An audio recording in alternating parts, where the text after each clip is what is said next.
Hello po, kumusta po kayo? Ako po si Rhea, kapatid po ni Glennon Salvador Payabyab na nagva-viral ngayon sa social media dahil sa pagkakadakip sa kanya. Para po sa mga kamag-anak, kaibigan at kakilala po namin na nag-aalala po sa kanya, siya po ay na-release na. Magandang umaga po sa inyong lahat mga kababayan at mga mahal po naming taga-subaybay sa Luzon, Visayas at Mindanao at maging sa ating mga kababayan na OFW sa iba't ibang panig ng daigdig na laging nagko-comment at nagpapa-shoutout po sa atin sa ating comment section. Kumusta po kayong lahat? Lalo na po doon sa aming mga kapatid na patuloy po na sumusubaybay sa ating programa. Sa umaga pong ito ay meron po tayong tatalakay na topic tungkol nga po dito sa nag-viral na video ng isang INC minister na ito nga po ay kumakalat na po sa social media ng walang pakundangan sapagkat ito nga, tulad nga po ng alam na natin pagka ang pinag-uusapan po ay Iglesia ni Cristo, kahit napakaliit na pagkakamali po, ay talaga naman na agad-agad po sumasambulat, kumakalat po sa social media, lalong-lalo na po doon sa mga gusto pong pabagsakin, gusto pong sirain ang kredibilidad ng Iglesia ni Cristo. Sa pagkakataon po ito ay gusto naming linawin po sa inyo na lahat po ng mapapanood nyo po sa amin sa pagkakataong ito ay wala pong kinalaman po dito ang Iglesia ni Cristo. Ito po ay pansarili po namin pananaw. Para hindi po tayo magkamali sa ating mga sinasabi, para masundan po ninyo mga kababayan at mga mahal po naming taga-subaybay, ay ipapapanood po muna namin sa inyo yung video po na ito nga po yung ikinalat po ng maging mga mainstream media na hindi man lang po nila tinanong at inalam. Ito ba ay totoo? Wala na po silang ganun-ganon. Basta nung nakita po nila, napanood nila na may nag-upload sa social media, agad na po nilang ikinalat ito, agad na po nilang ibinalita at ipinarating sa madla. Panoorin po natin yung video na sinasabi namin na ito po yung nag-viral, mga mahal po naming taga-subaybay. Wait, look at me. My name is Pete from Protect Our Children. And you should have never ever been named protecting a 12-year-old girl. Okay? No, I'm not. Yeah, I'm not. So, yun po yung video na napanood po natin tungkol nga po doon sa ginawang pag-aresto po dito po sa INC minister. Okay? Kung napapansin nyo, yung mga salita nung umaresto, parang ipinangangalandakan pa niya na magbabiral siya at kakalat sa social media yung ginagawa niyang pagbibideo. So, makikita natin dito sa bidyong ito na talagang planado. Planado po yung ginawang pagdakip o illegal na pag-aresto dito sa ating kapatid na INC minister. Bakit naman natin nasasabi na ito po ay mali na pag-aresto? Bakit natin sinasabi na ito ay hindi tama? Bakit natin sinasabi na misidentity po nila yung ating kapatid na ministro? Sapagkat noong inaresto po siya, mga kababayan at mga mahal po naming taga-subaybay, para po sa inyong kaalaman, lalo na po doon sa mga nagbabalita. Napakarami po kasing nagbabalita po ng maling mga impormasyon. Ipinakakalat po nila ito sa social media nang wala pong silang sapat na batayan. Nagtutulong-tulong po ang mga, ito po yung siguro yung mga tiwalag na lumaban sa pamamahala. Kasama na po siguro sila diyan, okay? At saka yung mga mainstream media, hindi ko nasasabihin, alam nyo na po yan, yung mga nagpakalat nito ng mga mainstream media.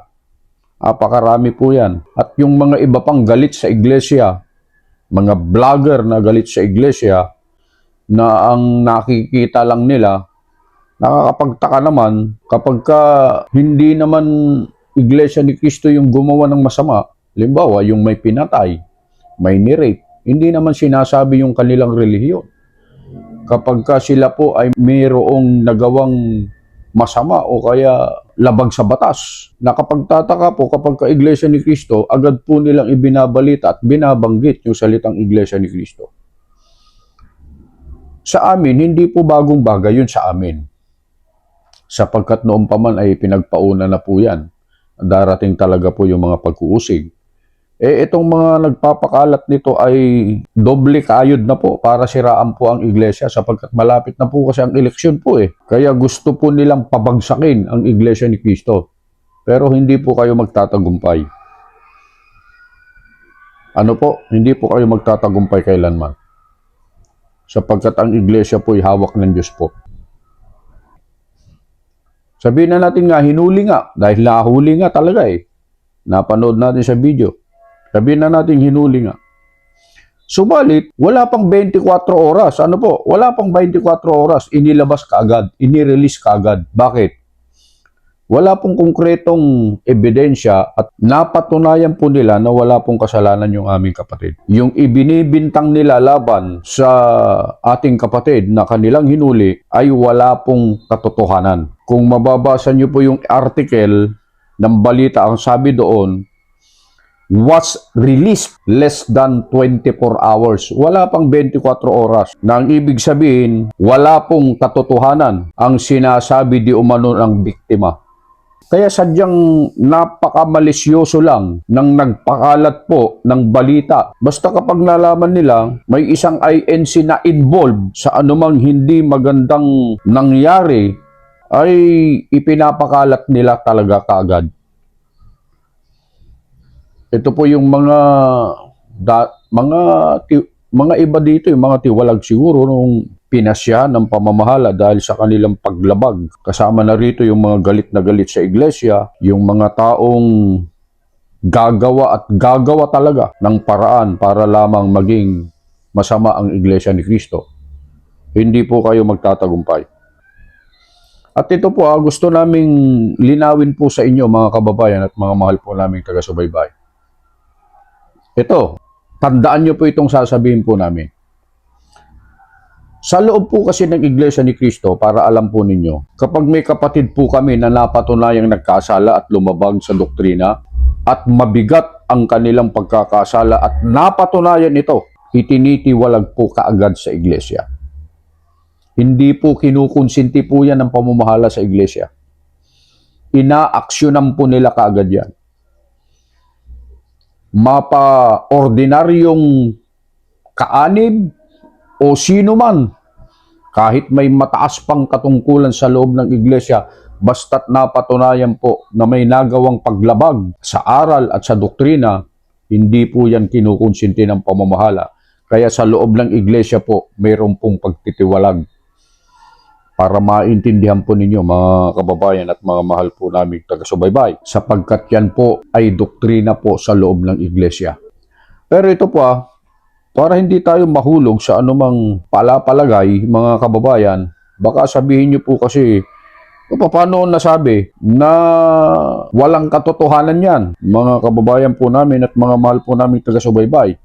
Itong ipapapanood po namin sa inyo ay mismong kapatid po ito ng kapatid na Glenn Payabyab.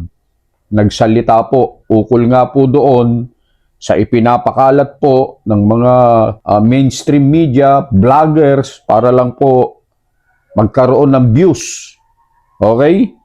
Pakinggan po natin mabuti itong sasabihin niya, mga kababayan at mga mahal po naming taga-subaybay. Hello po, kumusta po kayo? Ako po si Rhea, kapatid po ni Glennon Salvador Payabyab, na nagva-viral ngayon sa social media dahil sa pagkakadakip sa kanya. Para po sa mga kamag-anak, kaibigan at kakilala po namin na nag-aalala po sa kanya, siya po ay na-release na. Na-release po siya agad dahil wala po siyang kasalanan at wala pong concrete evidence laban sa kanya. Ang lahat po ng ito ay pawang setup lang po, frame up lang po. Hindi po namin alam kung sino po ang may kagagawan ng lahat ng ito. Kaya po, nakikiusap po kami na tigilan nyo na po ang pagpo-post ng kahit na ano na laban sa kanya na pawang kasinungalingan.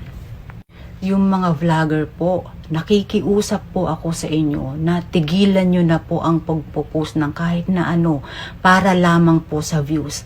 Tigilan nyo na po iyan.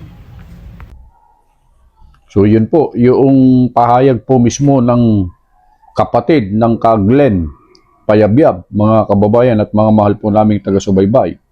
Siguro kung mayroon pong nakakaalam, mas may nakakaalam kung ano po yung tunay na pangyayari, wala pong iba kundi ito pong mga mahal sa buhay ng mismong nag-viral na ito nga po ay ipinapakalat na po sa social media. Kaya po namin ginawa naman po itong content na ito para doon naman po sa mga vlogger po na nagpapakalat nito, mag-uusdili po kayo. Baka maisama kayo dyan sa mga ipapatawag sa TRICOM na nagpapakalat po kayo ng fake news. Napanood na po natin. Wala na. Na-release na dahil sa mali. Yung kanilang paratang, hindi totoo. Walang konkretong ebidensya. At ito'y gawa-gawa lamang nang hindi nila alam kung sino po ang gumawa nito. At napanggit din po doon sa video ng kanyang kapatid na ito ay set up lang at frame up. Wala pong katotohanan. Kung napansin nyo yung video nung humuli sa kanya, sinasabi na magbabiral siya. Parang planado po yung nangyari. Kaya sa mga kababayan po namin na nanonood po sa amin ngayon, hindi po totoo yung napapanood nyo sa ibang mga vloggers, sa ibang mga nagbabalita. May mga nagbabalita pang mga mainstream media pa. Hindi man lang nila inalam kung totoo o hindi bago nila ihayag o ipahayag sa kanilang mga mainstream account. Palibhasa po kasi, pagka sinabing Iglesia ni Cristo po kasi, marami po kasi views yan. Pagka binanggit yung Iglesia ni Cristo. Itong mga taong ito, wala nang ibang ginawa kundi manira, mga kababayan po namin at mga mahal po namin taga-subaybay. So yun lamang po yung ating maibabahagi po sa inyo, mga mahal po namin taga-subaybay at mga mahal po naming mga kapatid. Sana po ay kahit papano ay maliwanagan po kayo at mapayapa po ang inyong mga isipan, lalo na po sa aming mga kapatid, na yung nangyari pong yun, na nag-viral po ay wala pong katotohanan. Yun po ay gawa-gawa lamang at set up, frame up lamang po. Wala pong kasalanan yung ating kapatid na ministro. Yun lamang po, magandang umaga po sa inyong lahat.